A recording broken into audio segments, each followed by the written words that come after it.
Uy, may bago sa Boracay. Ito ay ang hop-on, hop-off bus service. Nag-avail kami ng one-day pass dahil mas tipid daw ito than renting electric tricycles. May mga designated bus stops kung saan dun ka lang pwedeng pumara. Ang galing lang, para akong nasa ibang bansa.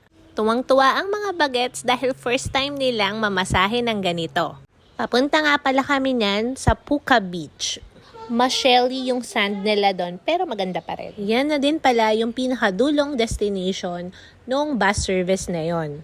Usually daw, pag mag-rent ka ng e-trike, ang balikan is around 800 to 1,000. Depende kung saan ka manggagaling. Dahil nga nag-avail kami ng hop-on, hop-off na card, unlimited to 200 lang per head. May discount pa dahil estudyante ang dalawang bagets. Si Fab naman, libre lang. At yan na nga, welcome to Puka Beach.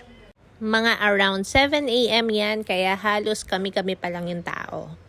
Saglit lang kaming nag-stay dyan dahil magpe-breakfast pa kami sa hotel. Talagang inagahan namin para nga konti lang yung tao at ma-enjoy ng mga bata na kami-kami lang.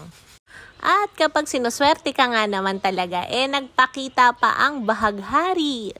O, 'di ba? Ang saya-saya ng dalawa, napasayaw pa talaga sila nung nakita nilang may rainbow.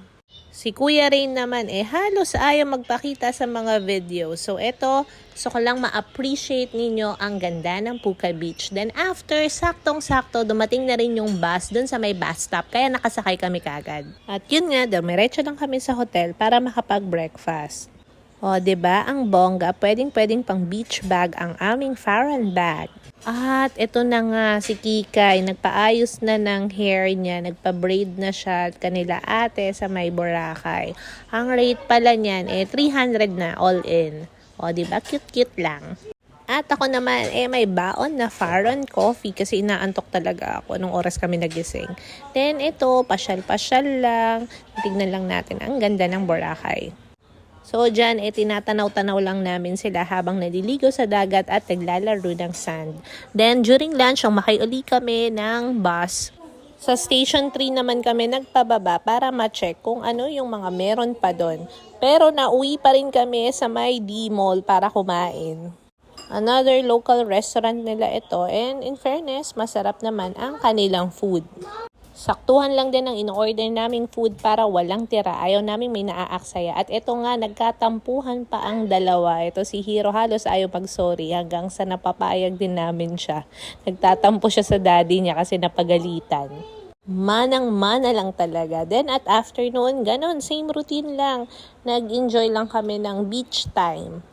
Then, maaga kaming nag-dinner sa may Two Seasons Hotel. So, yung famous lang na pizza and sisig na oyster yung in-order namin.